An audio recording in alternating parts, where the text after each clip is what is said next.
Response video to Joe, who I appreciate continuing the conversation. And, sorry about the feds. Looking over my shoulder. I guess they're taking a donut break. Yeah, it's kind of funny, the whole, my videos are being monitored. Ugh. Anyway, yeah, it's good that you're willing to stay in this conversation. Um, it's not a great line. Yeah, so I do it again. Anyway, uh, don't say Okay, anyway, don't say anyway. Anyway, all right now then. This whole government creating the money thing. Again, we're still going to keep going back to that because the government doesn't just print money. It just guarantees assets. And there's a big difference between those two things. So you can't just keep saying it's this money system. Um, because this system is just, I mean, yeah, all right, the fractional reserve banking thing. We can just keep going on and on about that. But if they had a reserve limit, instead of letting them go down to 7%, which they went down to, I think, is 7%, which is kind of outrageous, and it was 25%, well, then they could handle catastrophes, where losses were substantial, like in real estate. But regardless, it still goes back to the argument of what would happen, let's say, if the rich didn't finance all those loans. What would they do with their money? They'd have to put their money somewhere. So their money would still go into buying other instruments, all right, other pieces of paper. Um, so I'll make another analogy. Not an analogy. Another story from my past. Okay, so when I was a kid, I was a bit of a capitalist. I mean, I earned money and I basically saved it all, except for buying some pot. That's I saved it. And so there was this time when I was 16, 17 years old. I was like, hell, you got all this money in the bank and I'm getting 2% interest on it, 3% I think it was at the time. And like, back then that really stunk because inflation was like 10% a year. So it's like, oh man, I'm losing money here. Um, so you want to do something with it. So having it in a regular bank account, FDIC insured and all that stuff, kind of stunk. And so you sort of said, well, let's try to find uh, some sort of mechanism that provides more interest. So I ended up buying corporate bonds because I wasn't going to get in the stock market because I knew that was kind of tricky. But bonds were relatively safe. I mean, unless the company goes bankrupt, you're going to get your 7% a year. So it was pretty good. And 7, 8, 9, 10. I think I was getting almost 10% on some of my bonds then.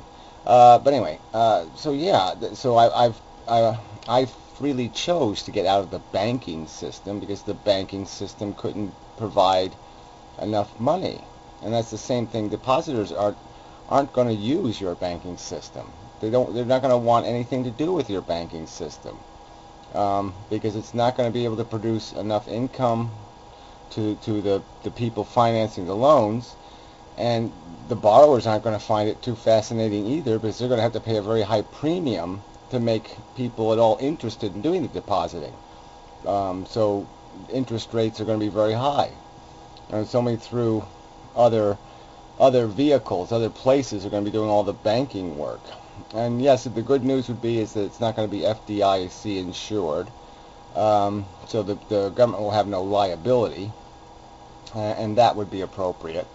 Uh, but nothing else is going to change. There's still the wealth equation, and the only banking is not the only place people make huge, preposterous amounts of money. So I think this is where the argument's got to be. I mean, if banking was so rich a business, um, why wouldn't Google go into it with both feet? I mean, they're going into it a little bit. They're creating a electronic payment system, so they're doing the PayPal thing.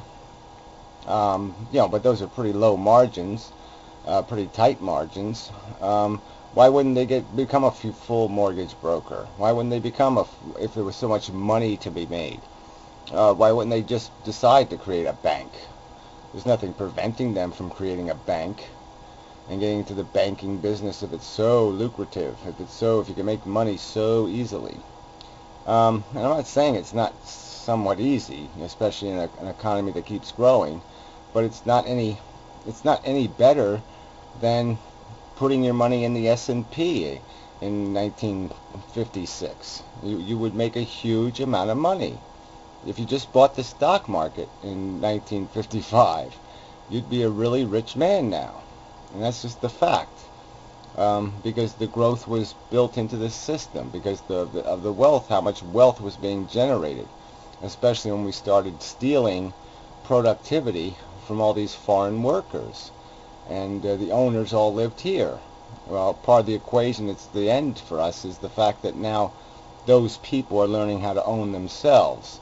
They're not needing the American corporation to facilitate their commerce, and so they're learning how to get into our markets independent of some corporation taking a huge cut and taking a much smaller margin of the profit. And that's part of the, this perfect storm that's been created, this perfect economic storm of all these doomish factors. I mean, you have the peak oil, you have the environmental stuff that's making energy more expensive too. You've gotten decades of, deficit spending, which was really stupid. And then you've got this, the bonus of moving labor to other countries, and we're just paying the whiplash effect for that because there's a consequence to doing that. It's all like so many things. It works over the short term, but it's not sustainable. It won't work over the long term. But you know some of this stuff, so I don't mean to be preaching to you like you don't know that. All right, better finish up quick. The batteries are not too good. So anyway, yeah. So look, the wealth equation is the problem, and people are making tons of money with all this other paper. The money is a really small part of this. Direct interest from borrowed money directly is a small part of this. The whole way capitalism works, the whole way corporations are run, the whole system is working is what's broken, and the fact that all these assets have been turned into income generators. They're not being consumed by people anymore. And we've got to respect work. We've got to pay people to do productive work. We can't be paying people just for owning stuff. And certainly got to tax proportionately to that reality instead of opposite. In our current tax code, basically, workers are taxed more than the loafers, and that doesn't make any sense. The people just sitting on assets, get to keep more of their money than workers, which is just plain crazy. So anyway, there's really, I mean, like we the bank bailout was wrong, the surplus was wrong, the stimulus plan was wrong. There's lots of wrongs of increasing the FDI insurance to $250,000. All these things are wrong, but they're not what created the problem. And fractional reserve banking isn't the core of the problem. The core of the problem is that there's nothing in the capitalist system to regulate the consolidation of wealth, because we allow this inheritance thing to happen. And through that, ownership becomes birthright, and the nobility is created, and the nobility ends up being kings, and that's what we're in. So that's why the system fails. There's no regulator. There's no system that feeds it back in and puts the carrots, the incentive carrots, back in front of the people who should have them in front of them, which are the workers. Yeah, good enough. So, but yeah, appreciate you hanging in there and continuing the conversation. And I know I'm talking a little bit